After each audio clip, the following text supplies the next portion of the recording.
అపోస్తల కార్యములు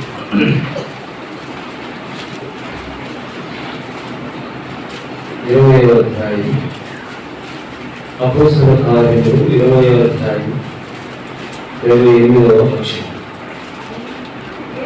దేవుడు మన స్వరక్తం నుంచి సంపాదించిన తన సంఘమును కాయుటకు పరిశుద్ధాత్మ మిమ్మును దేని యందు అధ్యక్షులుగా ఉంచెను. ఆ యావత్తు మందను గురించి మీ మట్టుకు మిమ్మును గురించి జాగ్రత్తగా ఉంది. అపోస్తల కార్యములు 9వ అధ్యాయము 31వ వచనాన్ని మనం చదువుదాం. అపోస్తల కార్యము 9:30. కావున యూదయ, గలిలయ, సమరయ దేశములంతట సంఘము క్షేమాభివృద్ధి నొందుచు సమాధానం కలిగి ఉండెను. మరియు ప్రభువునందు భయము పరిశుద్ధాత్మ ఆదరణయు కలిగి నడుచుకొనుచు విస్తరించుచుండెను. చిన్న ప్రార్థన చేసుకున్నాం. ప్రభు సహాయం పడతాయి. ప్రేమ స్వరూపుడైన మా తండ్రి, పరిశుద్ధులైన మా ప్రభువాన్ని వందనాలు. ప్రశ్నల్లో మీరు మాకు ఇచ్చిన శ్రేష్టకరమైన దినంతో స్తోత్రాలు. ఇంతవరకు ఈ వాసులు జయరాజు గారిని వందనాలు. నెరవేర్చుకుని మీరు వాడుకుంటూ వచ్చిన విధానం స్తోత్రాలు. ప్రభాపాత్రులను నిష్ప్రయోజకులను సందులో ఒప్పుకుంటూ ఉన్నాను. మీ రక్త ప్రోక్షణకు నన్ను తెచ్చుకుంటూ ఉండగా కడుగును శుద్ధి చేయండి. ప్రభావ మీ ప్రజలకు అవసరమైనటువంటి మాటలు అనుగ్రహించమని వేడుచున్నాం. మీ సులువు చాటు మరుగుపరచు అక్కడగా వాడుకోండి. మీరే మహిమా ఘనత ప్రభావం పొందులాను. దయగల తండ్రి, యేసు తప్ప ఎవరినూ కనపడలేదు కనుక దయగల తండ్రి, ఈ అనుభవంలో మీరు నడిపించి మీ నామానికి మహిమ తెచ్చుకోమని యేసు క్రీస్తు వారి శ్రేష్టమైన నామంలో స్తుతించి ప్రార్థించి అడిగి వేడుచున్నాం తండ్రి.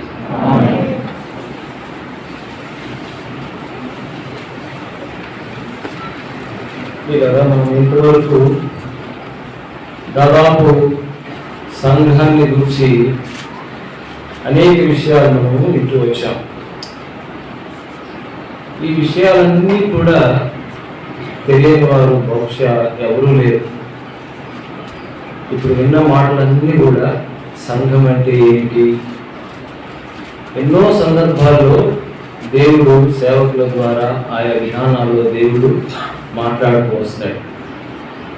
అయితే చాలాసార్లు దేవుని వాక్యాన్ని మనం వింటాం అంతే, కానీ ఆ వాక్యాన్ని అనుసరించాం. అందువల్లే సంఘము ద్వారా దేవునికి మహిమ రాదు, సంఘం ద్వారా సాక్ష్యం ఉండదు. ఇవన్నీ కూడా జరుగుతూ ఉంటాయి. ఎప్పుడైతే మనం దేవుని వాక్యం విన్న తర్వాత ఆ వాక్యాన్ని అనుసరించడానికి ఎప్పుడైతే తీర్మానం చేసుకుంటామో దేవుడు అప్పటి నుంచి కార్యం చేయటం ఆరంభిస్తాడు. అదే మనం వాక్యం వింటూ వచ్చాం. ఈయన మాటలు విని వాడు చొప్పున చేయి ప్రతి వాడు బండ మీద కట్టబడిన బుద్ధిమంతుని పోలి ఉండును. ఇప్పుడు ఒక చిన్న ప్రశ్న ఏంటంటే, ఇక్కడ ఉన్న వాళ్ళందరూ రక్షించబడి బాప్తీసం తీసుకున్నవారు ఎంతమంది ఒకసారి ఇక్కడ చేస్తారు? రక్షించబడి బాప్తీసం తీసుకున్నవారు దయచేసి వచ్చండి. అంటే రక్షణ లేని వారు కూడా ఉన్నారు, రక్షణ లేని వారు కూడా ఉన్నారు. సరే, సంఘాన్ని గురించి మనం అనేక సంగతులు వింటూ వచ్చాం.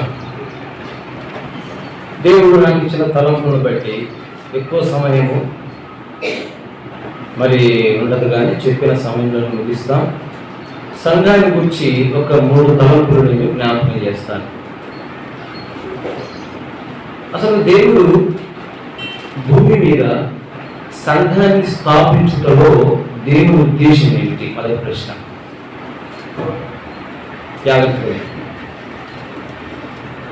దేవుడు సంఘాన్ని స్థాపించడంలో దేవుని ఉద్దేశం ఏంటి?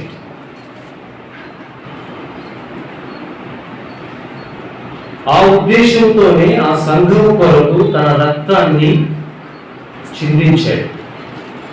ఆ స్వరక్తం చేత సంపాదించిన సంఘము అని అక్కడ రాయబడింది. మొదటి మానవుడైనటువంటి ఆదాము అవ్వలు పాపం చేశారు. ఆ పాపము చేత ఈ సృష్టి మొత్తము, ఈ లోకము మొత్తము సాతాను చేతికి అప్పగించబడింది.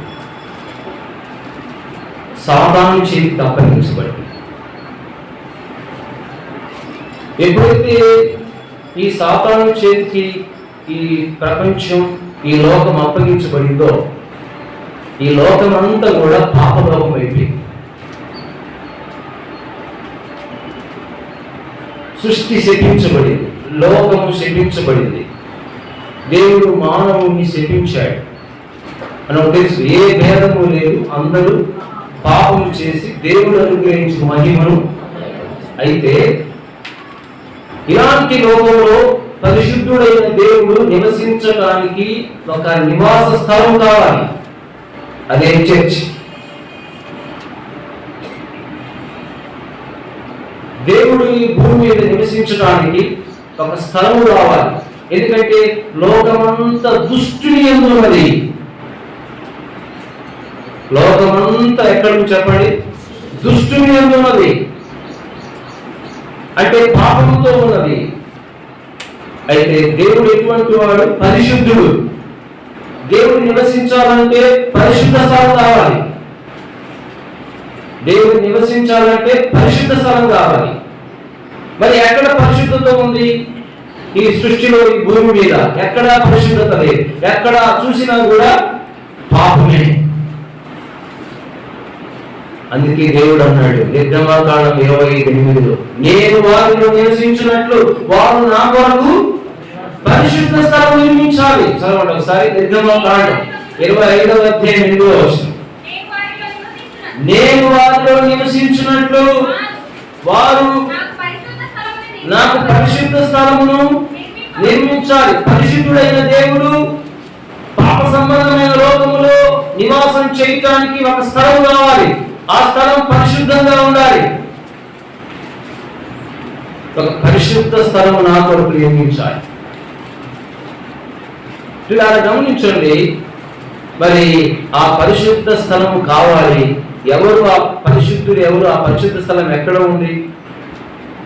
అందుకే దేవుడు ఒక ప్రత్యేకమైనటువంటి జనాంగాన్ని ప్రభు ఏర్పాటు చేయాలని ఉద్దేశించాడు. దేవుని వాక్యం మనం చూస్తే పెంతెకోస్తు దినాన మనం చూస్తాం. సంఘం ఏర్పడింది ఎప్పుడు? అపోస్తలుల కార్యంలో మనం చూస్తాం. పిల్లరా, దేవుని యొక్క ఉద్దేశం అదే. ఆ సంఘము లోకము నుంచి ఒక ప్రత్యేకించబడినటువంటి స్థలం, పరిశుద్ధ స్థలం. సంఘము అనే మాటకు అనేకమైన అర్థాలు మనం చూస్తూ వచ్చాం. ఇప్పుడు నేను మరొక భాషలో మీకు ఒక మాట చెప్తాను. సంఘము అంటే ఏమిటి? పరిశుద్ధ స్థలం అని చెప్పాను కదా. అంటే సంఘము అంటే అర్థం ఏంటంటే దేవుని ప్రజలే దేవుని సంఘం. దేవుని ప్రజలే, మొదటి విషయం జ్ఞాపకం పెట్టుకోండి, దేవుని ప్రజలే దేవుని సంఘము. నెంబర్ 1. దేవుని ప్రజలు కాని వారు దేవుని సంఘము కాదు. ఆయన ప్రజలే ఆయన సంఘము. ఆయన ప్రజలు అంటే ఎవరు? అంటే ఆయన వైపు తిరిగిన వారే ఆయన ప్రజలు. ఆయన వైపు తిరిగిన వారే ఆయన ప్రజలు. అందుకే మన దేవుని వాక్యంలో మనం చూస్తే మొదటి తెస్సలోనికీ రాసిన పత్రికలో 1వ అధ్యాయంలో మనం చూస్తాం. తెస్సలోనికీ సంఘం విషయంలో మొదటి తెస్సలోనికీ రాసిన పత్రిక 1వ అధ్యాయము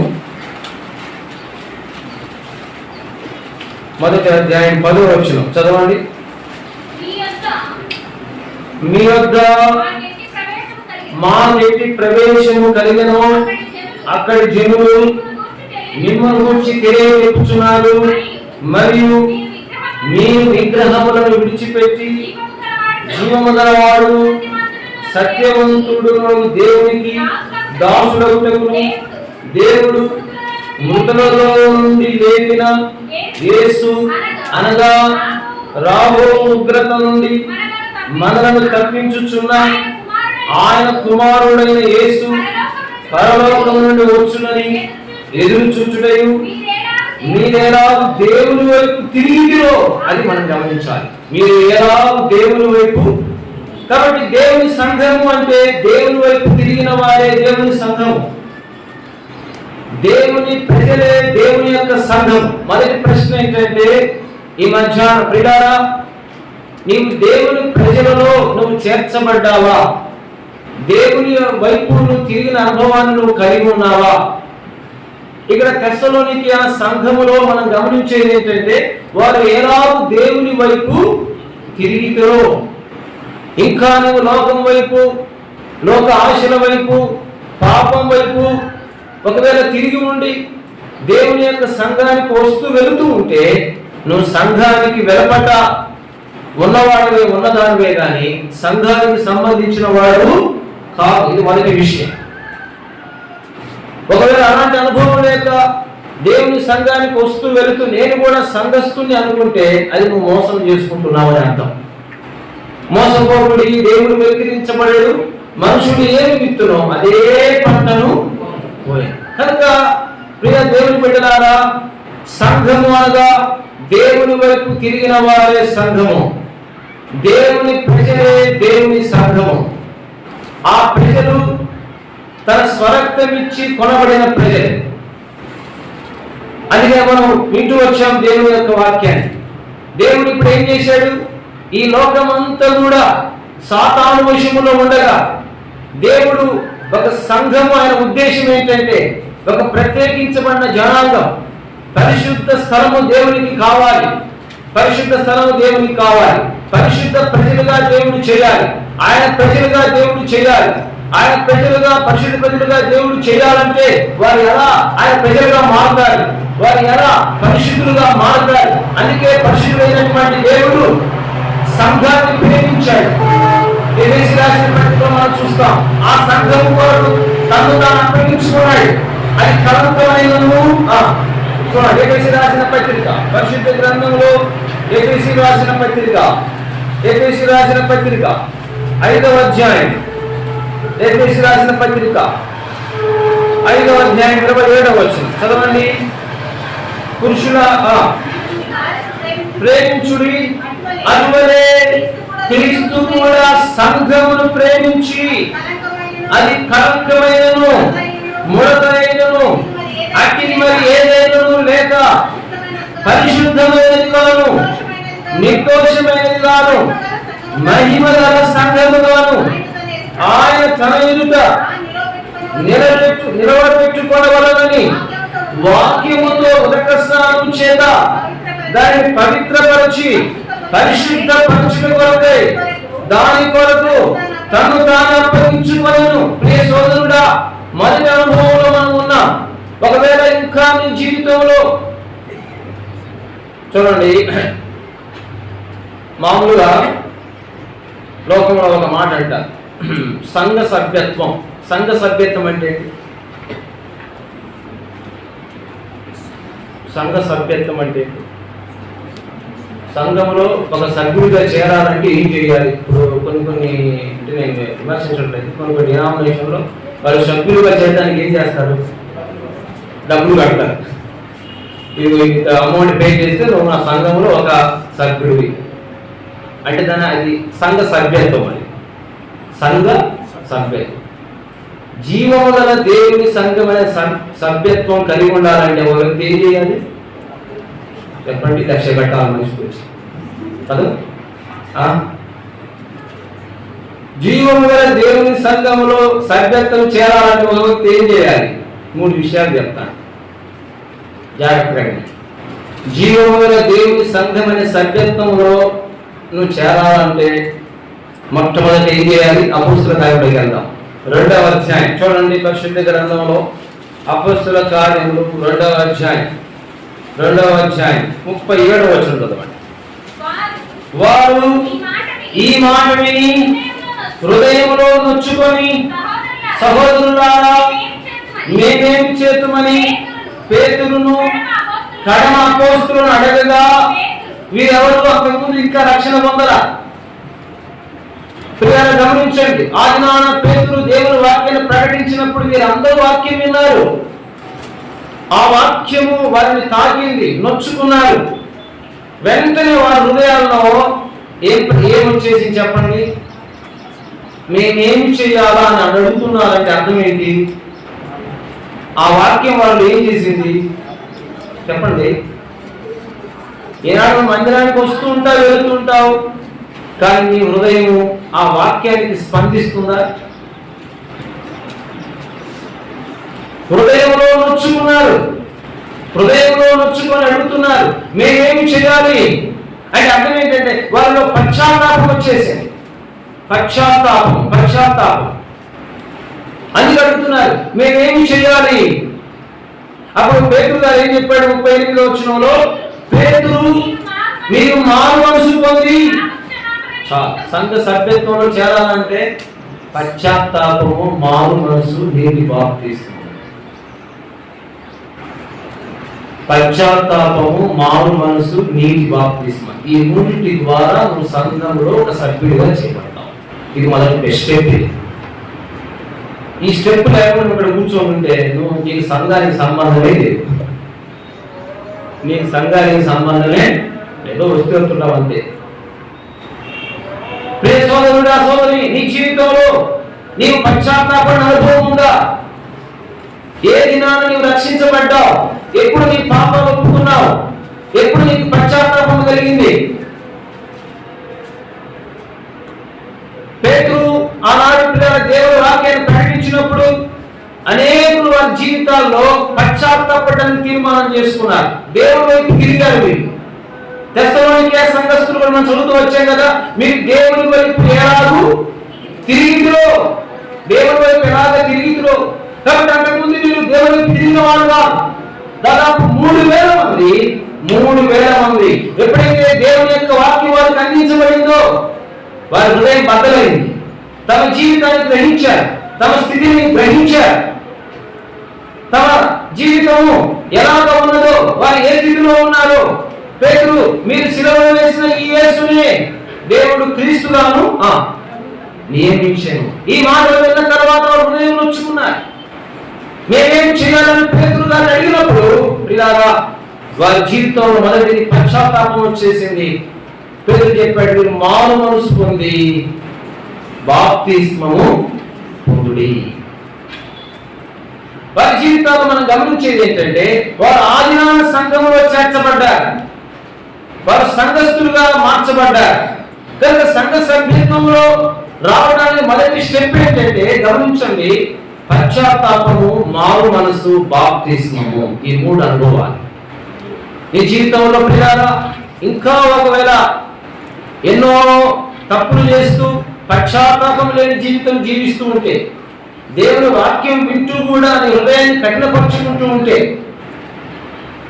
దేవుడు ఎన్నోసార్లు నిన్ను ప్రేరేపిస్తున్నా, మారు మనస్సు కొరకై నీకు సమయం ఇస్తున్నా, ఆయన అనుగ్రహ ఐశ్వర్యము తృణీకరిస్తున్నావేమో, దేవుడు నిన్ను మారు మనస్సు కొరకై ప్రేరేపిస్తున్నా ఇప్పుడు కాదులే అని చెప్పి తడువు చేస్తున్నావేమో, మారు మనస్సు పొందకుండా ఈ లోకాన్ని విడిచిపెడితే నిత్య నరకానికి వెళ్ళవలస్తున్నది, అగ్ని ఆవదు, పురుగు చావదు.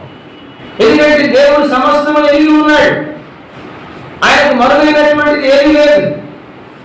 మానవుని యొక్క తలంపు ఆలోచనలన్నీ కూడా ఎరిగినటువంటి దేవుడు కనుక ప్రియాలని సమస్తము కూడా ఆయనకు తెలుసు. అందుకే ఏబు గ్రంథములో ఒక చక్కటి మాట ఉంది. చూడండి, 11వ అధ్యాయం పరిశుద్ధ గ్రంథములో ఏబు గ్రంథం 11వ అధ్యాయం 11వ వచనం. ఏబు గ్రంథం 11వ అధ్యాయం 11వ వచనం. పనికి మారిన వారెవరో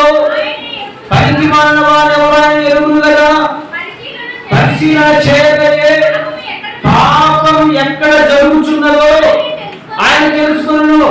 పరిశీలన చేయాల్సిన పనులే దేవునికి. పాపం ఎక్కడ జరుగుతుందో తెలుసు ఆయనకు. పనికి మాలిన వారెవరో తెలుసు, పనికి వచ్చే వారెవరో తెలుసు. అంటే పనికి మాలిన వారు మనం అంటుంటాం చాలాసార్లు, ఆయన పనికి మాలిన వాడండి, ఇక పనికి మాలిందండి, ఈ పదాలు వాడుతూ ఉంటారు అప్పుడప్పుడు. దేవుడు కూడా ఏమంటున్నాడు? నువ్వు దేవుని సన్నిధికి వస్తూ పనికి మాలిన పనులు చేస్తున్నావేమో, ప్రభు సన్నిధికి వస్తూ పనికి మాలిన జీవితం జీవిస్తున్నావేమో, ఒకవేళ నటిస్తున్నావేమో. పనికి మాలిన వాడెవడని తెలుసు, ఆయనకు తెలియకుండా నువ్వేమి చేయలేవు, తప్పించుకోలేవు.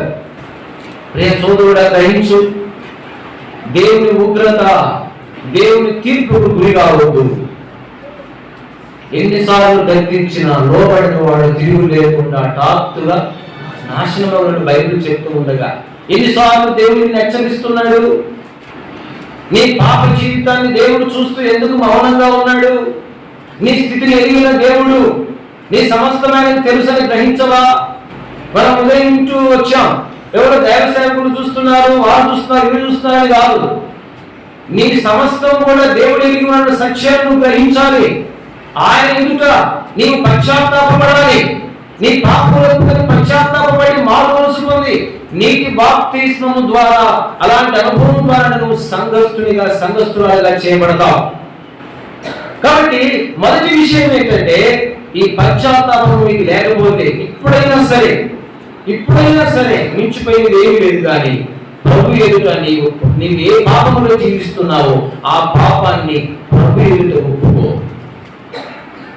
లేకపోతే ఒక దినం వస్తుంది, ఆ దినము తలుపు తీయునంతలో అతడు వెళ్ళిపోయి ప్రభు ప్రియులారా, దూరమయ్యేటువంటి స్థితి నీవు పిలిచినా నీకు సమయం దొరకదు. ఆ దినము పశ్చాత్తాపడాలన్నా సరే, ఒకవేళ ప్రభువుకి తిరగాలన్నా సరే సమయం రాకపోవచ్చు. అందుకనే ఆ సమయము సద్వినియోగము చేసుకోవచ్చు. అజ్ఞానుల వలె కాక జ్ఞానులను నడుచుకున్నాడని దేవుని వాక్యం హెచ్చరిస్తూ ఉంటుండగా మొదటి భాగం ఏంటంటే, సంఘం అనే సభ్యులుగా చేరడానికి అతి ప్రాముఖ్యమైన మొదటి విషయము దేవుని వైపు తిరుగుట. తెస్సలోనికే సంఘస్థులు విగ్రహాలు విడిచిపెట్టి వారు దేవుని వైపు తిరిగారు. ఒకప్పుడు అపోస్తలుడైన పౌలు దేవుని సంఘాన్ని హింసించాడు తెలియక. అందుకంటాడు పౌలు గారు, నేను తెలియక అవిశ్వాసం వలన చేసి తిని అంటాడు.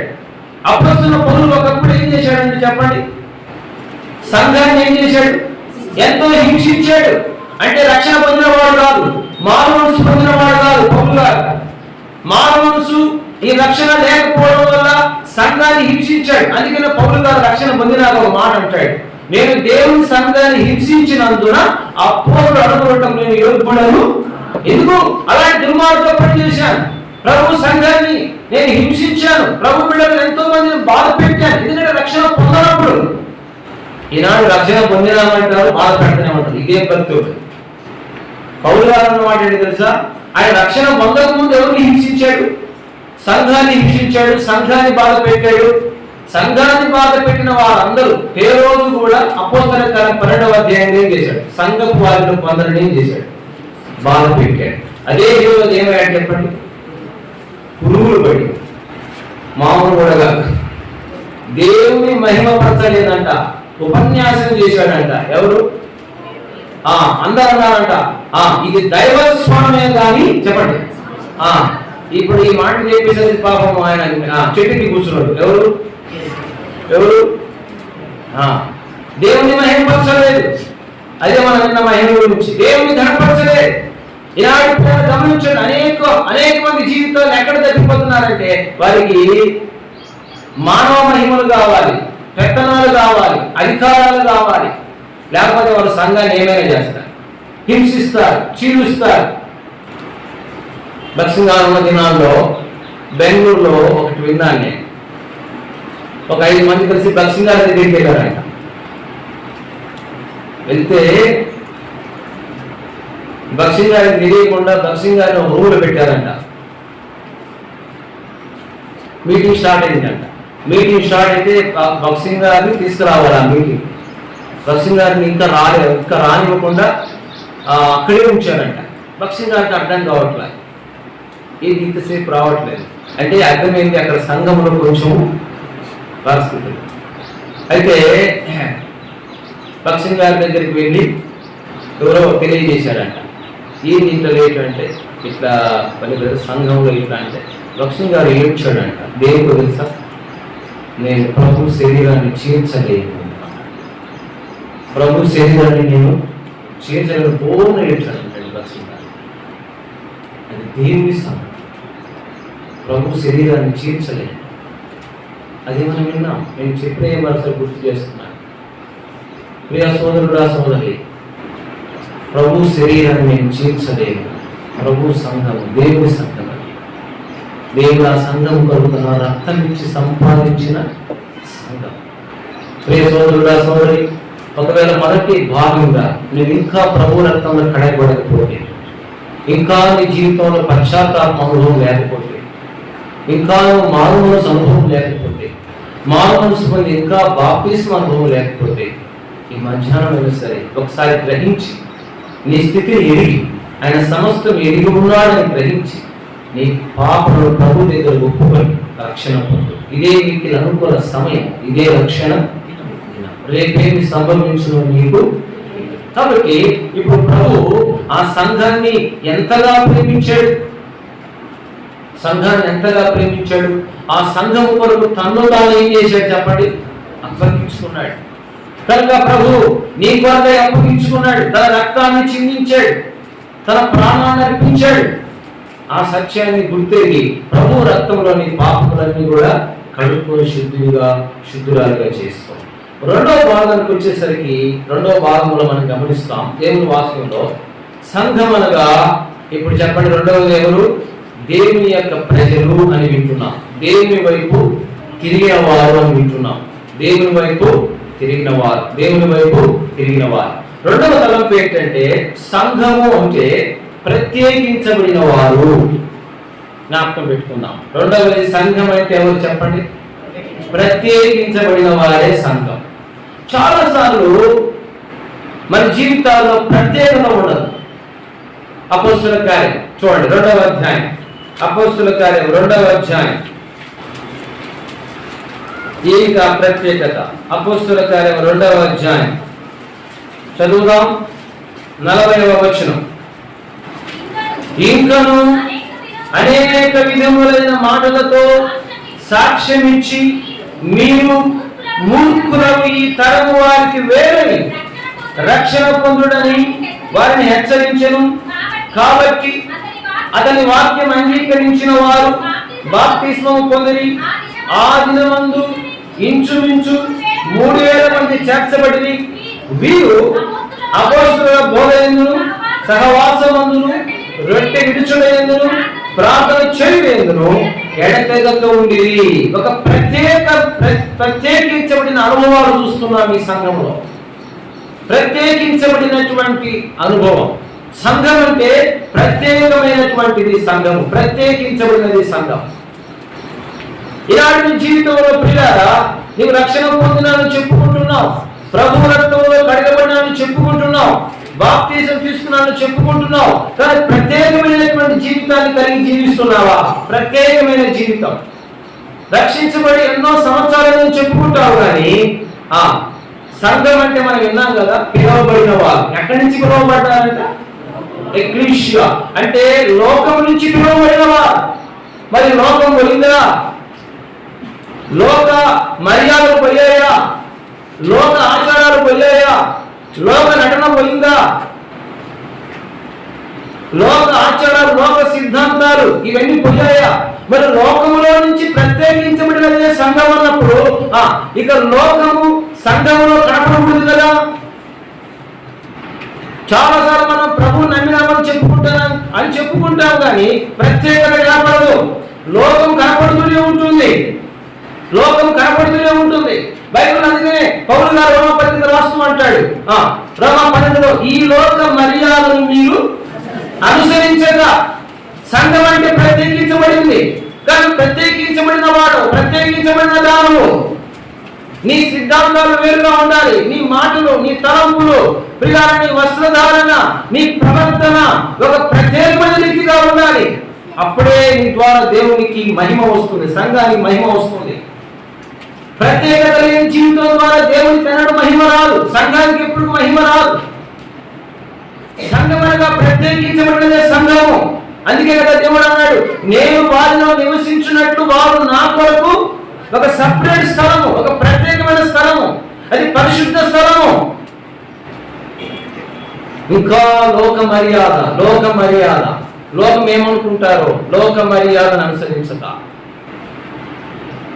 దేవుని చిత్తాన్ని పక్కన పెట్టి ప్రియులారా అనేక సందర్భాల్లో మరి లోక మర్యాదను అనుసరిస్తాం చాలాసార్లు. మనుషులు ఏమనుకుంటారో అనుకుంటాం, కానీ దేవుడు ఏమనుకుంటాడు అనేది మనకు రాదు.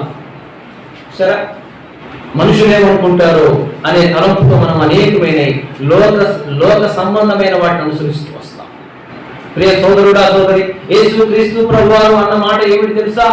నేను ఈ లోక సంబంధిని కాను. నువ్వు ఎప్పుడైతే రక్షించబడి బాప్తిసం తీసుకొని, నీటి బాప్తిసం తీసుకొని సంఘంలో చేర్చబడ్డావో నీవు లోక సంబంధిని కావు. మనం లోక సంబంధము కాదు, పరలోక సంబంధము. యేసు ప్రభువారు అన్నట్టుగా నా రాజ్యం ఈ లోక సంబంధమైనది కాదు, అంటే నా రాజ్యం పర సంబంధమైనది ప్రభు సెలవిచ్చాడు. కాబట్టి మనం కూడా పర సంబంధమైనటువంటి వారమైనప్పుడు మనం ఎలా ఉండాలి? పైనున్న వాటిని వెతకాలి. కానీ చెప్పండి, ఎన్నిసార్లు మనం భూ సంబంధమైన వాటిని వెతకట్లేదు? చెప్పండి. భూ సంబంధమైన వాటి ఏంటి? అవి రానప్పుడు చక్కగానే ఉంటాం, అవి వచ్చినప్పుడు అన్నీ చేస్తాం. అవి వచ్చినప్పుడు కండలు వేసుకుంటాం, గుండ్లు కొట్టించుకుంటాం. వచ్చినప్పుడు కండలు వేసుకుంటాం, గుండ్లు కొట్టించుకుంటాం, నలుగులు అన్నీ ఉంటాయి, మొత్తం ఉంటాయి అన్నమాట. అది సంఘం కదా.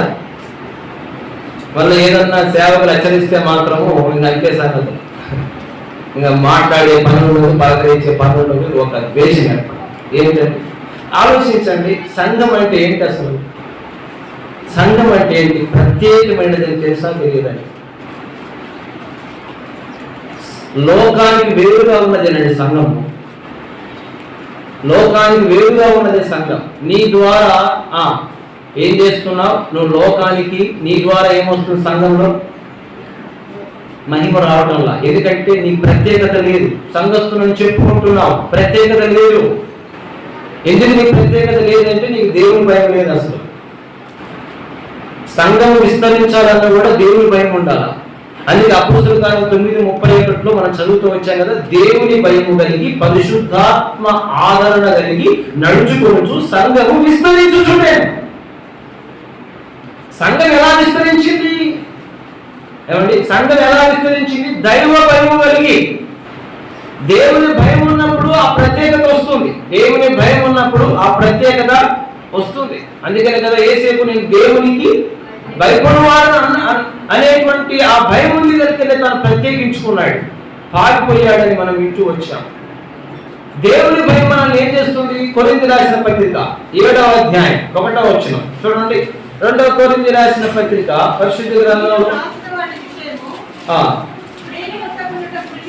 2వ కొరింథీ పత్రిక 7వ అధ్యాయం 2వ కొరింథీ 7:1 ప్రియులారా, మనకు ఈ వాగ్దానములు ఉన్నవి కనుక దేవుని భయముతో పరిశుద్ధతను సంపూర్తి చేసుకోవచ్చు, శరీరమునకును ఆత్మకును కలిగిన సమస్త కల్మషము నుండి మనలను పవిత్రులుగా చేసుకుందాము. దేవుని భయముతోనే సమస్త కల్మషము నుండి మనకు పవిత్రత వస్తుంది. దేవుని భయముతోనే సమస్త కల్మషము నుండి మనం పవిత్రులుగా చేసుకుంటాం.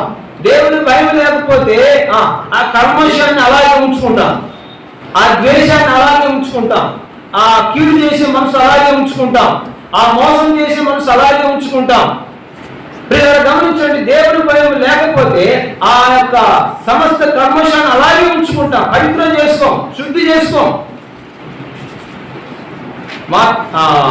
చార్లెస్ స్పర్జన్ గారు అని ఎక్కడో నేను దైవజనుడి గురించి విన్న మాట, రోడ్డు పైన నడుచుకుంటూ వెళ్తున్నాడంట ఆయన. చూడండి ఎంత పరిశుద్ధత అంటే, నడుచుకుంటూ వెళ్తా ఉంటే వెంటనే చెడు ఆలోచన వచ్చిందంట ఆయన. చెడు ఆలోచన. ఈ చెడు ఆలోచన రాగానే రోడ్డు పక్కకి దిగి వెంటనే అక్కడికక్కడే ఏం చేశాడు? ఆ వచ్చిన ఆలోచనను డిలీట్ చేశాడు. అంటే దేవుని దగ్గర ఏం చేశాడు? దాన్ని మనమైతే ఏం చేస్తాం? ఇంటికి పోయినా చూసుకుందాం, తర్వాత మర్చిపోతాం కూడా దాన్ని. ఇలా ఎందుకు చెప్తున్నానంటే, దేవుని భయం ఉన్నప్పుడు ఎప్పటికప్పుడే దాన్ని తీసేసుకుంటా ఉంటాం. దేవుని భయం ఉన్నప్పుడు ఎప్పటికప్పుడే దాన్ని సరి చేసుకుంటా ఉంటాం. దేవుని భయం ఉన్నప్పుడు ఎప్పటికప్పుడే దిద్దుకుంటా ఉంటాం. దేవుని భయంతో సమస్త కల్మషము నుండి మనమే పవిత్రంగా చేసుకుంటాం. అందుకని సంఘము విస్తరించుతుండడానికి కారణం ఏంటంటే దేవుని భయం ఉంది ఆ సంఘంలో. ఆ భయంతో సంఘము విస్తరిస్తూ వచ్చింది. ఆనాటి సంఘంలో 5 విషయాలు ఉన్నాయి. సంఘం విస్తరించాలంటే 5 విషయాలు ఉండాలి. మనం ఉదయం 5 విషయాలు ఉన్నాం కదా, ఇప్పుడు ఒక 5 విషయాలు. సంఘం విస్తరించాలంటే నెంబర్ 1 ఏముండాలి? దేవుని యొక్క భయం ఉండాలి. ఏముండాలి? దేవుని భయం ఉండాలి. 2, సంఘం విస్తరించాలంటే చూడండి, అపొస్తలుల కార్యములు 2వ అధ్యాయము 43 చదవండి ఒకసారి ఆ మాట. అప్పుడు ప్రతివానికి భయం కలిగేది. అది ప్రతివానికి ఉంది భయం. అంటే భయం లేని వాడు ఒక్కడు లేడు. ప్రతివానికి భయం వచ్చేది. ఇప్పుడు సంఘంలో ఒకదానికి భయం ఉండదే? మీరు చెప్పండి. ప్రతివానికి భయం ఉండేది బైబిల్లో ఉందండి ఇక్కడ. అప్పుడు ప్రతి వానికి భయం కలిగాను. ఇంకా ఏముంటది అక్కడ? పరిశుద్ధి ఖచ్చితంగా ఉంటుంది. ప్రతి వ్యక్తికి భయం ఉన్నప్పుడు ఆ సంఘంలో ఏముంటదండి? ఏ వ్యక్తికి భయం లేకపోయినా అప్పుడేమైంది? అది ప్రతి వానికి భయం ఉంది అక్కడ. అంటే ఇక భయం లేని వాడు ఎవరు కూడా, అంటే భయం లేనప్పుడు భయం లేని వ్యక్తికి చేసే పనులు వేరుగా ఉంటాయి. భయం ఉన్నవాడు జాగ్రత్త పడతాడు. భయం ఉన్నవాడు అరే నా వల్ల సంఘానికి చెడ్డ పేరు రాకూడదు, నా వల్ల సంఘము అభ్యంతరపడకూడదు. అందుకని అపోస్తలుడు పౌలు గారు ఒక మాట అంటాడు. ఏమంటాడంటే, 1 కొరింథీ 10వ అధ్యాయం 37వ వచనంలో సంఘానికి అభ్యంతరం కలిగజేయకూడదు అంటాడు. చూడండి, సంఘానికి ఏం కలిగజేయకూడదు అంట? 1 కొరింథీ 10వ అధ్యాయము 31వ వచనం. కాబట్టి మీరు భోజనం చేసినను పానం చేసినను మీరేం చేసినను సమస్తము దేవుని మహిమ కొరకు చేయుడి. యూదులకైనను గ్రీసు దేశస్థులకైనను దేవుని సంఘములకైనను అభ్యంతరం కలిగజేయకుడి. దేవుని సంఘానికి నువ్వు అభ్యంతరకరంగా ఉన్నావేమో, దేవుని సంఘానికి ఆటంకకరంగా ఉన్నావేమో. సంఘం అంటే జీవము గల దేవుని సంఘము. అటువంటి సంఘానికి పరిశుద్ధ సంఘము, మహిమ గల సంఘము, జ్యేష్ఠుల సంఘము, విశ్వాస కదా ఎప్పుడు పత్రిక పడవ రాయబడింది. ఏ సంఘము? జ్యేష్ఠుల సంఘం. మనం ఎఫెసీయులు చదువుతూ వచ్చాం. మహిమ గల సంఘం, పరిశుద్ధ సంఘం, నిర్దోష సంఘం. ఆ సంఘముగా చేయడం లేదా ప్రభు తనను అప్పగించుకున్నది. సంఘము కొరకు ఎందుకు ప్రభు ప్రాణం పెట్టింది? సంఘమును ఎందుకు ప్రభు ప్రేమించింది?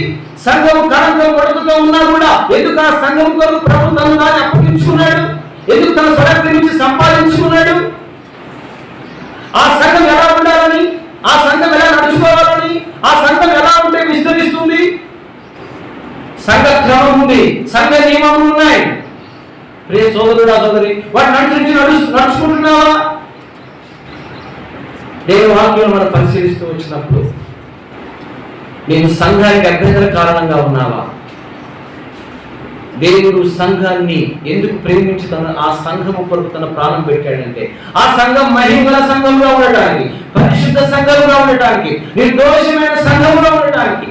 ఆ సంఘం ద్వారా దేవునికి మహిమ. అందుకని ఎఫెసీ 1:4 తన కృపా మహిమకు కీర్తి కలుగునట్లు జగత్తుకు నాది వేయబడకముని క్రీస్తులో ఆ సంఘం ద్వారా దేవుని కృపా మహిమకు కీర్తి రావడానికి. కానీ సంఘం యొక్క అనుభవం లేనటువంటి మనం ప్రత్యేకమైన జీవితాన్ని జీవిస్తున్నామా? మన ప్రత్యేకతను బట్టి ప్రియాల సంఘం విస్తరిస్తుందన్న సంగతి మనం జ్ఞాపకం పెట్టుకోవాలి. పౌలు గారు అంటున్నాడు, దేవుని సంఘానికి అభ్యంతరం కలగజేయద్దు. దేవుని సంఘానికి ఏం కలగజేయద్దు? ఈనాడు నీ జీవితం ఒకసారి ఆలోచించు. సంఘస్థులను చెప్పుకుంటున్న నీవు, రక్షించబడాలని చెప్పుకుంటున్న నీవు, ఎన్నో సంవత్సరాల నుంచి ప్రభువును నమ్ముకున్నాను చెప్పుకుంటున్న నీవు, నిజంగా నువ్వు సంఘ క్షేమం కోరుతున్నావా? సంఘ క్రమాన్ని అనుసరిస్తున్నావా? సంఘ నియమాన్ని అనుసరిస్తున్నావా? జీవగల దేవుని సంఘాన్ని గుర్తిస్తున్నావా? లేక సంఘానికి అభ్యంతరకరంగా ఉన్నావా? పౌలు గారు చెప్తున్న మాట ఏంటి? దేవుని సంఘమునకు అభ్యంతరం కలగజేయకూడదు. దేవుని సంఘానికి ఏం కలగజేయకూడదు? ఒకసారి యేసు ప్రభువు పేతురుతో అన్నాడు, ఏమన్నాడు? నీవు నాకు అభ్యంతర కారణమై ఉన్నావు, మనుషుల సంగతులను ఆలోచిస్తున్నావు కానీ దేవుని సంగతుల గురించి నీవు ఆలోచించడం లేదు. యేసుక్రీస్తు ప్రభువు తన మరణ పునరుత్థానం గురించి మాట్లాడినప్పుడు మనుష్య కుమారుడు ఈ విధంగా పాప చేతికి అప్పగించబడతాడు, వారు ఆయన హింసిస్తారు, వారు ఆయన శిలువ వేస్తారు, ఆయన చనిపోతారు, తర్వాత తిరిగి లేస్తాడని చెప్పినప్పుడు అప్పుడు పేతురు అన్నమాట, ప్రభువా నీకు దూరమవుగాక అన్నాడు. అప్పుడు ప్రభువు వారు చెప్పిన మాట ఏంటంటే, సాతానా నా వెనుకకు పొమ్ము అన్నాడు. సాతానా నా వెనుకకు పొమ్ము అన్నాడు. అంతకుముందు అదే పేతురును, సీమోను బర్యోనా నీవు ధన్యుడవు అని మెచ్చుకున్న ప్రభు, సీమోను బర్యోనా నీవు ధన్యుడవు, పరలోకమందున నా తండ్రి ఈ సత్యాన్ని ఈ సంగతి నీకు బయలుపరిచనే కానీ. ఇలా గమనించండి, సంఘము అంటే ఒక మర్మం.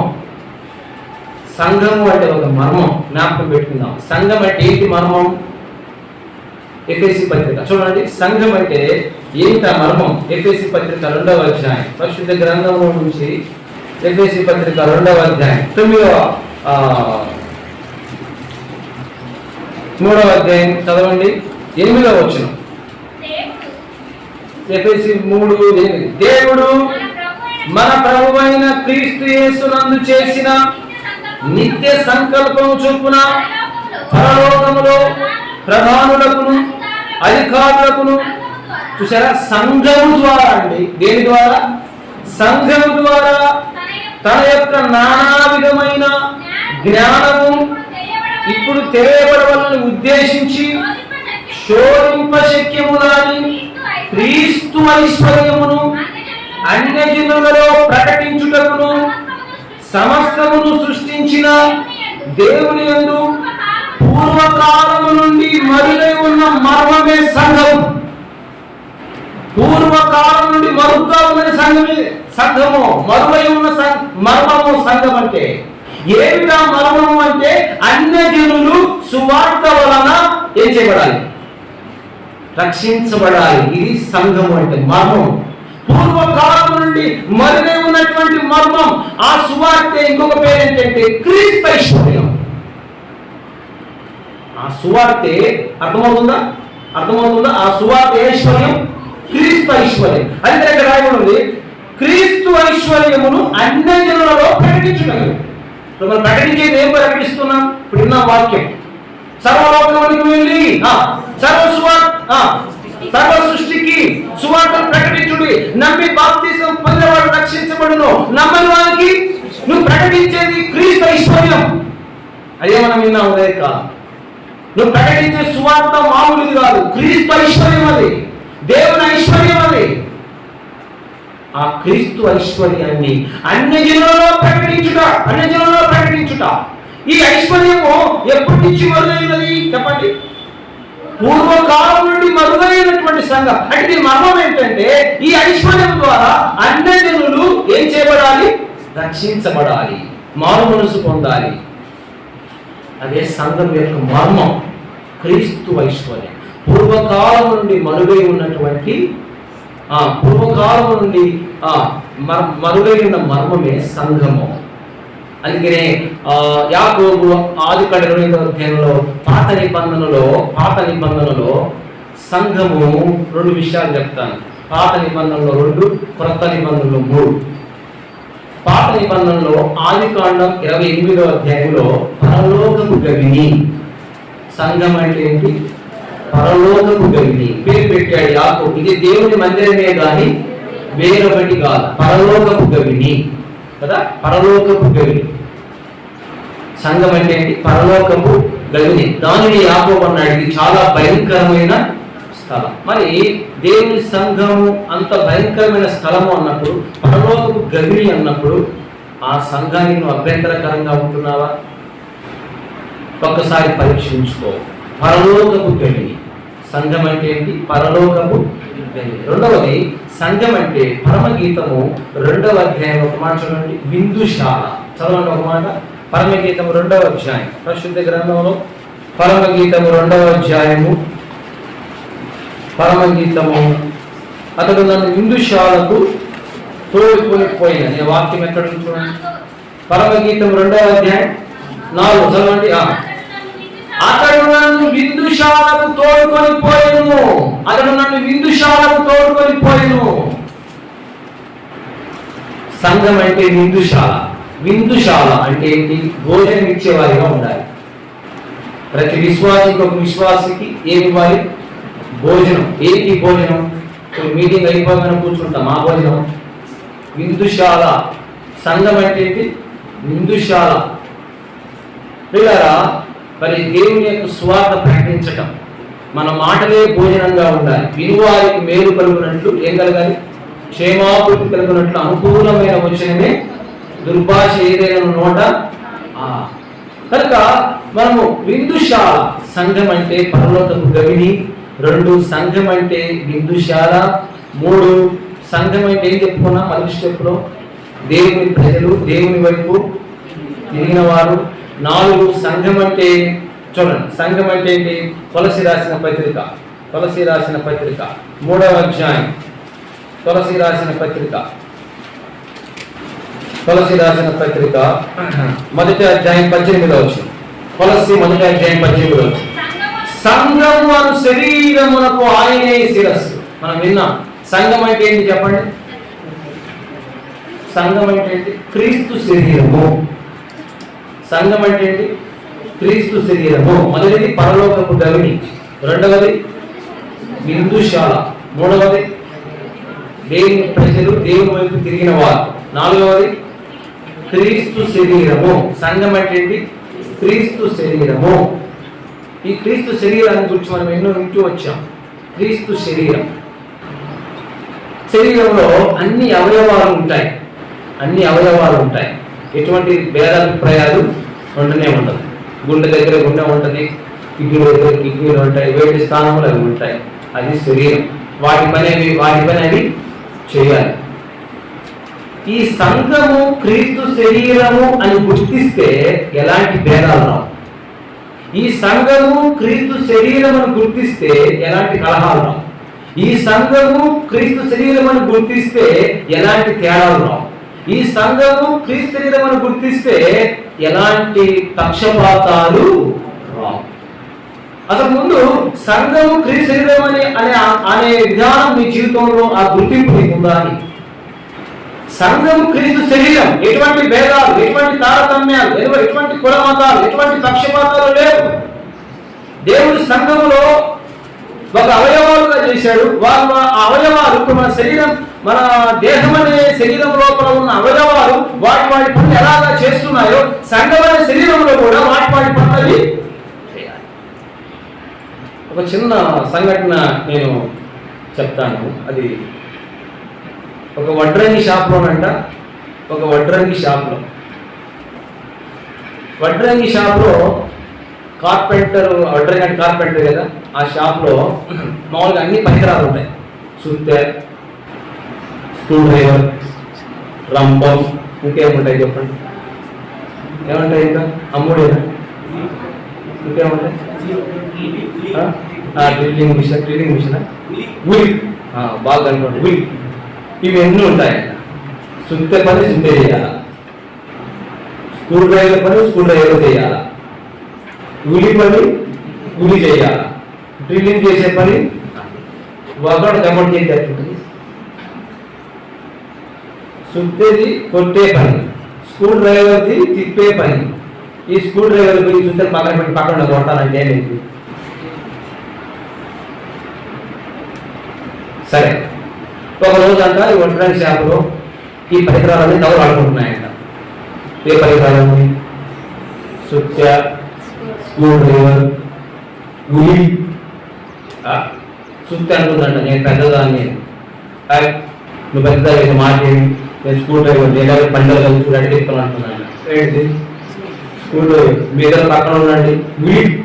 నేనేమనుకున్నాను అది పట్టం లేదంట. సుత్తెకు, స్క్రూ డ్రైవర్కి అన్ని పరికరాలే వడ్రంగి షాపులో ఉన్నాయి. ఒకదానికొకటి గిట్టట్లా, ఒకదానికొకటి. ఆ లోపల వడ్రంగి ఆయన వచ్చాడంట లోపలికి. ఏదో పాపం వీళ్ళు కొట్లాడుకుంటున్నారు, ఈ సుత్తె వడ్రంగి ఏంది, ఈ గుణిగని చెప్పి లోపలికి వచ్చి పని మీద వచ్చాడు వడ్రంగి ఆయన. ఎవరు ఆ వడ్రంగి? ప్రభువైన యేసుక్రీస్తు. లోపలికి వచ్చి సుత్త పట్టుకున్నాడు, సుత్త కూడా పట్టుకున్నాడు, సుత్తతో ఏదో పని చేశాడు. తర్వాత స్క్రూ డ్రైవర్ తీసుకున్నాడు, ఏదో తిప్పాడు. ఉలి కూడా తీసుకున్నాడు, ఉలితో కూడా ఏదో పని చేశాడు. అన్ని పరికరాలు వాడుకొని బయట వెళ్ళిపోయాడు. ఎవరు? వడ్రంగి.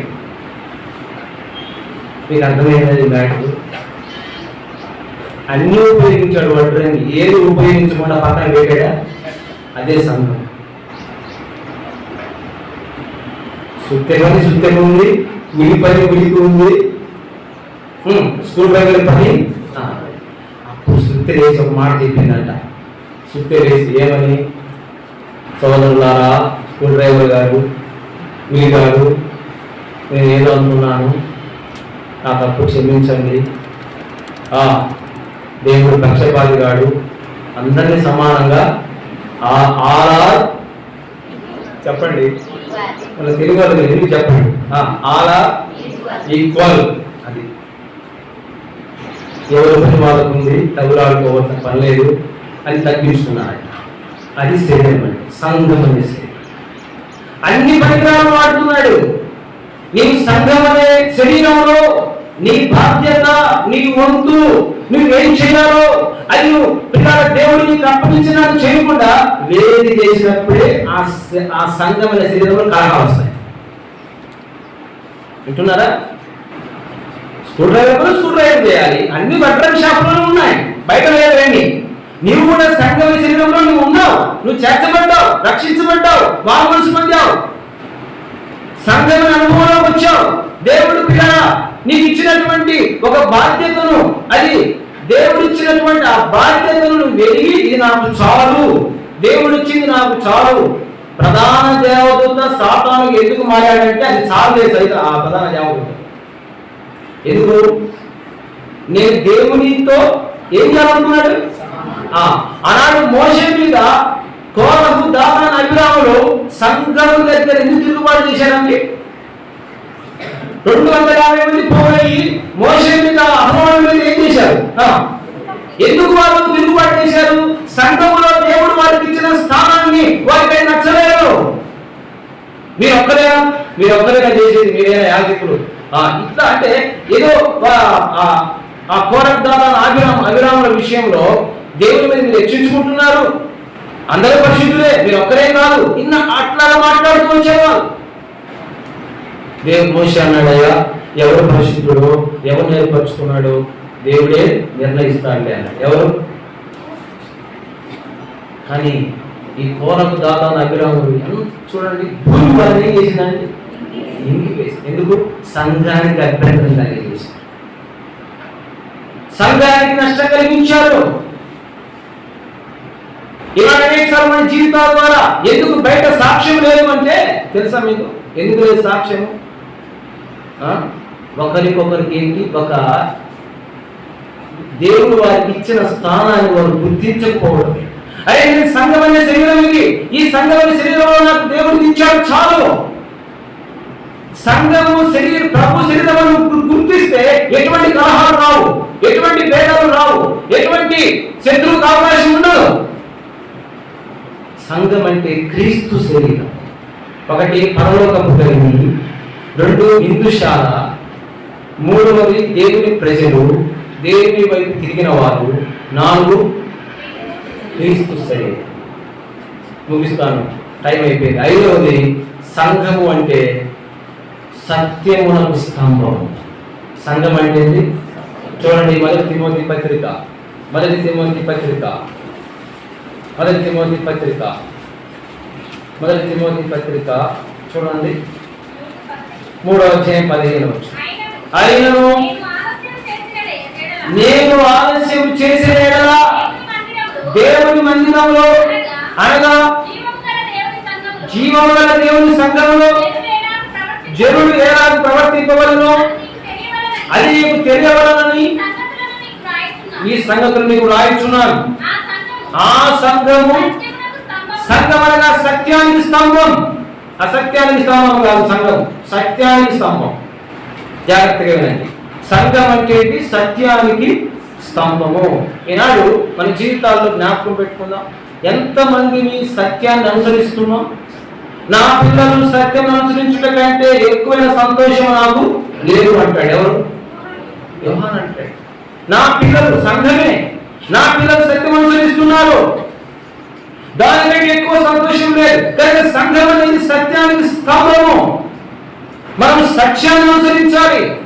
సత్యాన్ని సామెత 23:23 ఒక మాట ఉంది, కొని ఏం చేయాలంటే సత్యాన్ని దాచిపెట్టుకోవాలి, అమ్మి వేయకూడదు సత్యాన్ని. ఇలా అనేకులు సత్యాన్ని అమ్మివేస్తున్నారు. ఇశ్రాయేలు యూదా యేసు ప్రభువుని అమ్మివేసినట్టుగా. మీరు అలా గమనించండి. ఒక్క పూట కూటి కొరకు జ్యేష్ఠత్వాన్ని ఏశావు అమ్మివేసినట్టుగా. దేవుని వాక్యంలో 3 రకాల సత్యాలు ఉన్నాయి.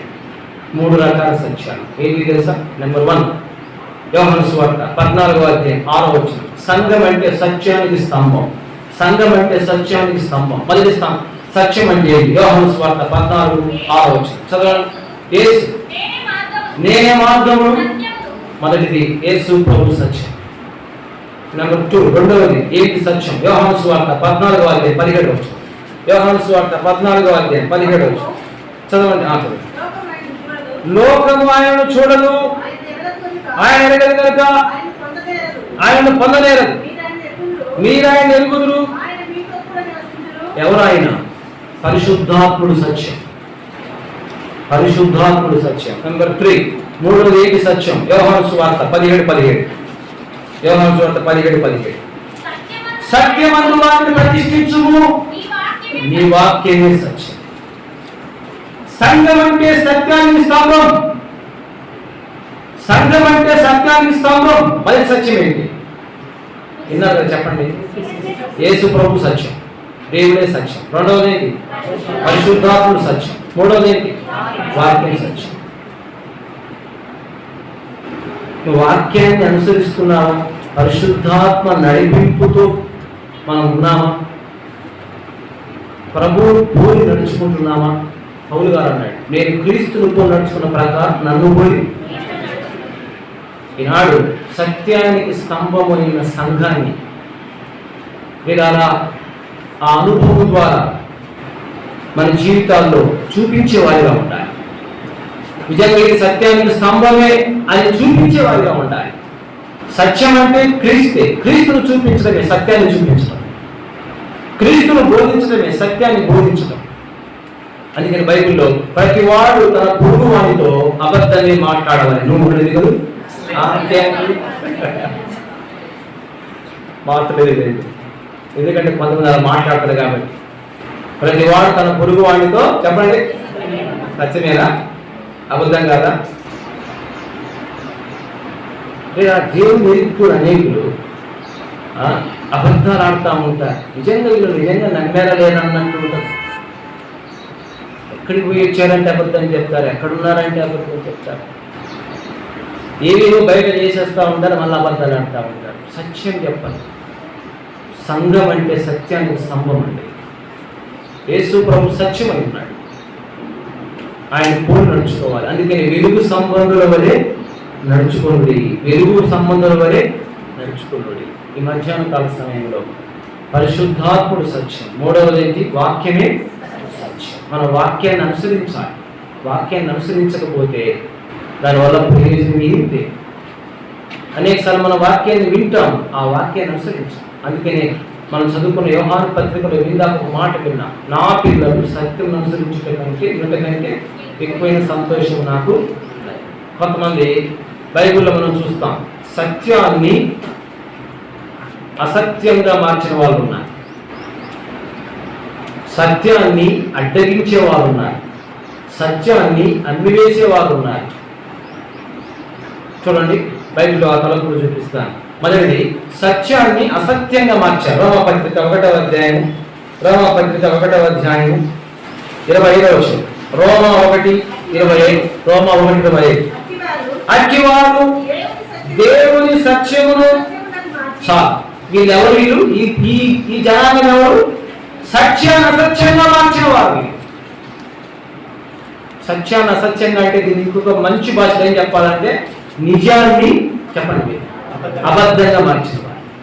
నిజమైన వెలుగు ఉండను అంటే అర్థమైంది, నిజముగా వెలుగు కూడా ఉన్నది నిజమైన ఆహారం, నిజమైన పానీయం, నిజమైన వెలుగు, నిజమైన దేవుడు, ఇవన్నీ ఉన్నాయి దేవుని వాక్యంలో. నేను నిజమైన ద్రాక్షావళిని, నా తండ్రి. కానీ దీనికి నిజమైన అంటే అర్థమైంది, నిజం రాయి కూడా. కాబట్టి పిల్లరా, సత్యము అసత్యముగా మార్చిన ప్రజలు. ఇలా నువ్వు సత్యం అంటే నీకు తెలుసు, అసత్యంగా మారుస్తున్నావా? అట్టివారు సత్యము అసత్యముగా మార్చి, సత్యాన్ని అసత్యంగా మార్చే ప్రజలు. రెండవది సత్యాన్ని ఏం చేసేవారు చూడండి, సత్యాన్ని అడ్డగించేవారు. రోమిలకు రాసిన పత్రిక చూడండి, 1వ అధ్యాయము 18వ వచనం. రోమా 1:18. దుర్నీతి చేత సత్యమును అడ్డగించే మనుషులను వీళ్ళు దేవుని సన్నిధికి వస్తారు, దేవుని మాటలు వింటారు, సత్యం తెలుసు, కానీ వారు దుర్నీతి పోదు, అవినీతి పోదు, నీతి మంత్రాలను చెప్పుకుంటారు. ఆ దుర్నీతి చేత సత్యాన్ని ఏం చేస్తుంటారు చెప్పండి, అడ్డగిస్తా ఉంటారు. చూశారండి, సత్యాన్ని అడ్డగించడం అంటే ఏంటి? దేవుని అడ్డగించినట్లేగా, వాక్యాన్ని అడ్డగించినట్లుగా, పరిశుద్ధాత్మను అడ్డగించినట్లేగా. సత్యం అంటే ప్రభువు, సత్యం అంటే పరిశుద్ధాత్ముడు, సత్యం అంటే దేవుని వాక్యము. అంటే అర్థమేంటి? నీ దుర్నీతి చేత వాక్యాన్ని అడ్డగిస్తున్నావు. అది యేసు ప్రభువు అన్నాడు, మీ పెద్దల పారంపర్యాచారాలను బట్టి దేవుని వాక్యం నిరర్థకము. చాలాసార్లు మనకు దేవుని బట్టి చెప్పుకుంటాం, కానీ సత్యం చెప్తే గిట్టదు, దుర్నీతి చేత అడ్డగిస్తాం. వాక్యం చెప్పదు నేను అంతేగాని అయితే కుదరవు. కానీ ఇక్కడ అంటే సత్యం ఏం చేస్తున్నావు? వాక్యం అంతే చెబుతుందిలే, అయితే ఇక్కడ కుదరవు. కానీ అలాంటప్పుడు ఎందుకండి నీకు సంఘము? సంఘం అంటే మనం ఏమి విన్నాం? ఇంకొక మాట కూడా చెప్పాను, ప్రత్యేకించబడినది సంఘం. ప్రత్యేకించబడిన, ఇప్పుడు చెప్పండి, వరుసగా ముగించేస్తాను. మొదటిది పరలోకపు గది, రెండవది విందుశాల, మూడవది దేవుని ప్రజలు, దేవుని వైపు తిరిగిన వారు, నాలుగవది క్రీస్తు శరీరం, ఐదవది సత్యమునకు స్తంభం, ఆరవది ప్రత్యేకించబడిన 7 విషయాలు. ఆరవది చెప్పి ముగిస్తాను. ఆరవది ఏంటి? ప్రత్యేకించబడిన. కాబట్టి ప్రత్యేకించబడినటువంటి స్థితిని కలిగి ఉండాలి, అదే సంఘం. ఆ సంఘము సత్యమునకు స్తంభం. రే సోదరుడా సోదరి, దుర్నీతి చేత వీళ్ళెవరంట? సత్యాన్ని అడ్డగించే మనుషులు. ఒక మనుషులేమో సత్యాన్ని అసత్యంగా మార్చే వాళ్ళు ఉన్నారు. ఇంకొక బ్యాచ్ ఎవరంటే చెప్పండి, దుర్నీతి చేత సత్యాన్ని అడ్డగించే వాళ్ళు ఒక బ్యాచ్. ఇంకొక బ్యాచ్ చూడండి, వాళ్ళెవరు? యెషయా గ్రంథం 58వ అధ్యాయం. యెషయా గ్రంథం 50 సత్యము సంతగిదులు పడింది అనే మాట చూడండి. యెషయా గ్రంథం 59వ అధ్యాయము 14వ వచనం. న్యాయము ఆటంకము కలుగుచున్నది, నీతి దూరము నిలుచుచున్నది, సత్యము సంతగిలో పడేసేవాళ్ళు. చూసారా? సత్యాన్ని అసత్యంగా మార్చేవారు, సత్యాన్ని దుర్నీతి చేత అడ్డగించేవారు, సత్యాన్ని సంతగిలో పడేసేవారు. నాలుగవది సత్యాన్ని అమ్మి వేసేవారు. సామెతల గ్రంథం 23వ అధ్యాయం. సామెతల గ్రంథం 23వ అధ్యాయం. సామెతల గ్రంథం 23వ అధ్యాయం 23వ వచనం. సత్యమును అమ్మివేత దాన్ని కొని ఉంచుకొనుము. చాలు ప్రియులారా, సత్యానికి స్తంభము సంఘము అంటే. నువ్వు సత్యాన్ని ఏం చేస్తున్నావు? అసత్యంగా మారుస్తున్నావా? సత్యాన్ని దుర్నీతి చేత, నీలో ఉన్న దుర్బుద్ధి చేత, నీలో ఉన్న కపట బుద్ధి చేత, నీలో ఉన్న అవినీతి చేత, నీలో ఉన్న కక్ష చేత సత్యాన్ని అడ్డగిస్తున్నావా? సత్యము సంతగిరిలో పడేస్తున్నావా? సత్యాన్ని అమ్మి వేస్తున్నావా? ఇలా జాగ్రత్త. సంఘం అంటే సత్యానికి స్తంభం ఉంటుంది. సంఘం అంటే ప్రత్యేకించబడినది, ప్రత్యేకత, లోకానికి సంబంధం లేదు. ఈ మధ్యాహ్నం వేళ ప్రియ సోదరుడా సోదరి, లోక మర్యాద, లోక మూల పాఠాలు. ఏ మూల పాఠాలు చెప్పండి? లోక మూల పాఠాలను మృతి పొందిన వారైతే ప్రత్యేకించడం అంటే కొలస్సీ పత్రిక 2వ అధ్యాయంలో ఏమని చెప్పండి? లోక మూల పాఠాలకు ఏం కావాలి? కొలస్సీ రాసిన పత్రిక 2వ అధ్యాయము 20వ వచనం, మీరు క్రీస్తుతో కూడా లోకం యొక్క చాలు. రోమా 12:2లో లోక మర్యాద, కొలస్సీ 2:20లో లోక మూల పాఠాలు, లోక మూల పాఠాలు. అపోస్తలుల కార్యాలు 2వ అధ్యాయంలో మూర్ఖులు ఈ తరము వారికి, అంటే లోకానికి వేరేనా. కాబట్టి ప్రియ సోదరుడు సోదరి, అందుకని అహేశ్వరోజు రాజు ఎస్తేరు గ్రంథం 3:8 వచనంలో అంటాడు, హామాన్ ఏమంటాడు? అయ్యా, ఈ రాజ్యంలో ఒక జాతి వారు ఉన్నారు, చెప్పండి, ఆ జాతి వారి యొక్క విధులు అందరికి వేరుగా ఉన్నాయంటాడు. ఒక శత్రువు సాక్ష్యం ఇస్తున్నాడు. ఎస్తేరు కాలంలో హామాన్ అనేవాడు ఒక శత్రువు అయినా ప్రత్యేకంగా ఉన్న వారికి చేయి సాక్ష్యం ఇస్తున్నాడు. వాళ్ళని ఏం చేయాలనుకున్నా కూడా సాక్ష్యమేగా. ఏం చెబుతున్నాడు? ఈ రాజ్యంలో జాతి వారు ఉన్నారు, ఆ జాతి వారి పనులు, వారి విధులు, వారి ప్రవర్తన, వారి విధానాలు ఎట్లా ఉన్నాయంట? అందరికీ. అది సంఘం. అన్ని చేయని కూడా సంఘమే. అర్థమైందా? పెళ్లి వస్తే ఆచారాలు పోయి, భూస్థాపనలు వస్తే ఆచారాలు పోయి, అన్ని పోయి, కానీ మళ్ళీ నేను సంఘం అంటారు. ఎక్కడ ఉంది నీకు సంఘం? గట్టి గర్తిస్తేనేమో బంద్. ఏం బంద్? ప్రార్థన బంద్, ఆరాధన బంద్, లాక్డౌన్. జాగ్రత్త ప్రియులారా, సంఘం యొక్క అమూల్యమైనటువంటి ఆ సంగతులు గ్రహించి మన జీవితాల్లో సత్యాన్ని అనుసరించి నడుచుకుందాం. సంఘం అంటే ప్రత్యేకించబడింది, లోకానికి సంబంధం లేదు. ఎక్లీషియా, లోకముల నుంచి బయటకు వచ్చిన వారే సంఘం. వారు లోక మర్యాదను అనుసరించరు. లోక మూల పాఠాలు అంటే ఏంటండి? లోక మూల పాఠాలు అంటే ఏంటి? కొంతమంది అంటా ఉంటారు, ఇది ఇప్పుడుగా పెద్దోళ్ళు నిన్న కాక మనం వచ్చి వాళ్ళు తెలియజేసిరా ఎవరు వాళ్ళు? మరి వాళ్ళు ఉంటే చేయొచ్చు, వాళ్ళు లేదు సమాజంలో పోయి నేర్చుకొని రావాలి. పెద్దోళ్ళు వాళ్ళు తెలియజేసిరా అన్నట్టు మాట్లాడతారు. యేసు ప్రభు కూడా అది అన్నాడు, మీరు పెద్దల పారంపర్యాచారం చొప్పున దేవుని వాక్యాన్ని ఏం చేస్తున్నారు అన్నాడు? నిరాకరిస్తాం కదా. చాలాసార్లు నెలలు పాటిస్తాం, రోజులు పాటిస్తాం, మాసాలు పాటిస్తాం. ఉంది కదా బైబిల్లో. 5 నెలల్లో ఇది పెట్టుకోవాలి, మీరు 4 నెలలు పెట్టుకోవచ్చు తప్ప. 5 నెలలే పంపాలి అమ్మాయి నాటికి ఇంగ్లాండ్.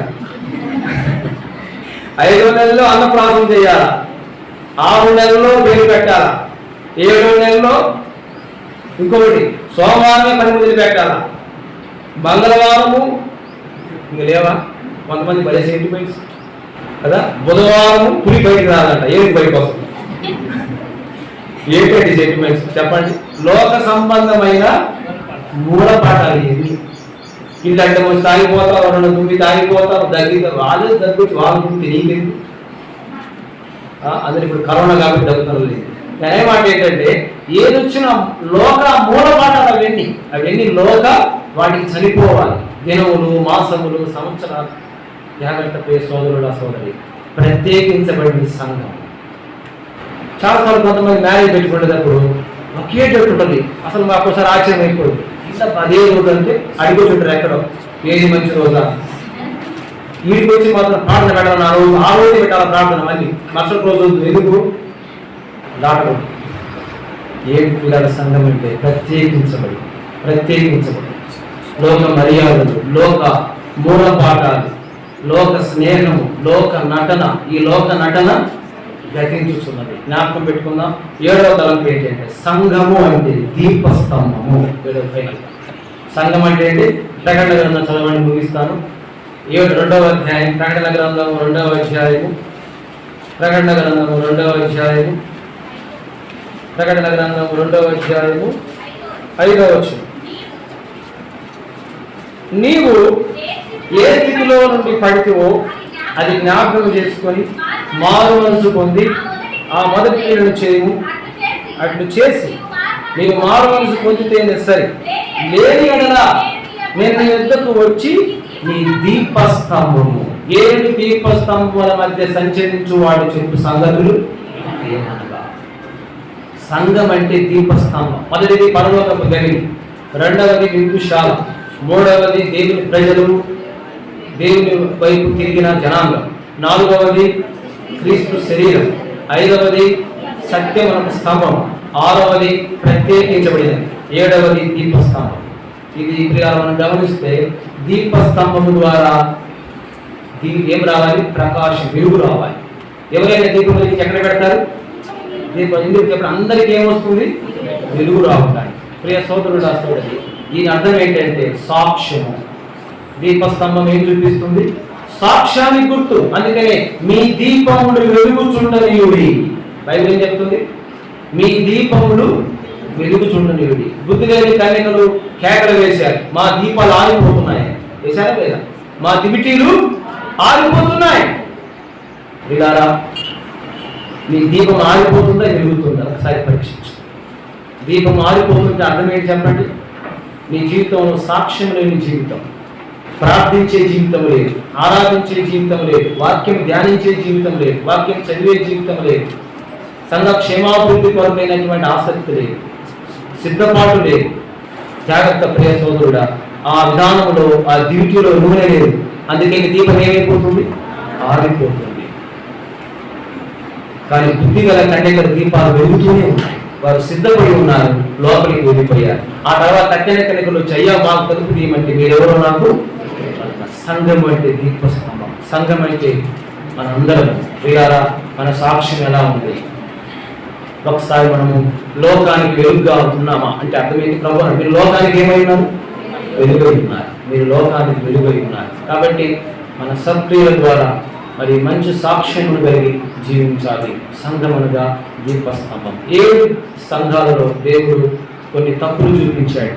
ఆ తప్పులు చూపించి దేవుడు హెచ్చరించాడు. తప్పులు చూపించాడు. కొన్ని మంచి క్రియలు ఉన్నాయి, కొన్ని దేవునికి ఇష్టం కానటువంటివి ఉన్నాయి. అవి చూపించి దేవుడు హెచ్చరిస్తున్నాడు. నువ్వు మారు మనసు పొందితేనే సరే. ఈ ఎఫెసీ సంఘంలో మొదటి ప్రేమ లేదంట. మొదటి ప్రేమను నీవు కోల్పోయి తిరిగి వేసులు పడిపోయావు. తిరిగి మరలా జ్ఞాపకం చేసుకుని తిరిగి మారు మనసు పొంది, లేకపోతే ఎంత భయంకరమైన హెచ్చరిక ఏ సోదరుడా.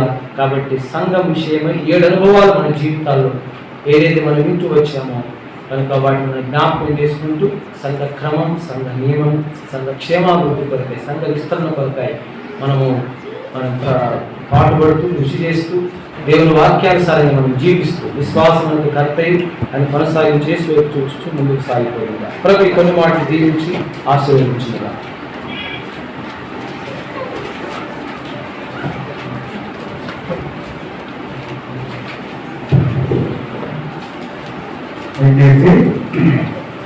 మరి ఆఖరి ప్రార్థన వెంటనే మరి మనం భోజనానికి కూర్చున్నామండి. ఈ పెద్ద సాంపులన్నీ కూడా దయచేసి యవనస్తులు తీసివేయండి. ఇటు పెద్ద చాంపు ఒకటి మధ్యలో వేస్తే చాలు. ఇటు ఇటు కూర్చున్నారు. ఈ 2 వైపులు చిన్న చాంపులు. తర్వాత అక్కడ కూడా మధ్యలో ఒక పెద్ద చాంపు వేసి అటు ఒకటి చాలు. చిన్నటి భోజనం చాపలు వేస్తే సరిపోతాయి. అట్లా మనము భోజన సహవాసాన్ని కలిగి ఉన్నామండి. మన ప్రభుత్వం అయితే మనం 2:30కు మనము కూడిక ఆరంభమైందండి. ఇప్పటిలాగే 2 సెక్షన్లు ఉంటాయి. దాదాపు మన 2 సెక్షన్లో దేవుని యొక్క వాక్యాన్ని శ్రద్ధగా విన్నాము.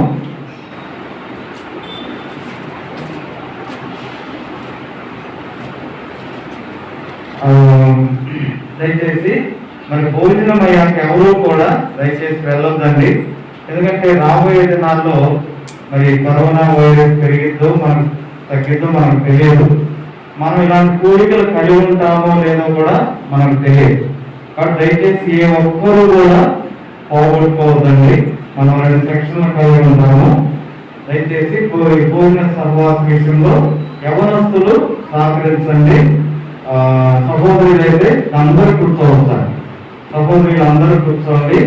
అట్లా మనం వెంటనే కోరికను ఆరంభిస్తున్నాం. ప్రార్థన చేస్తున్నాం.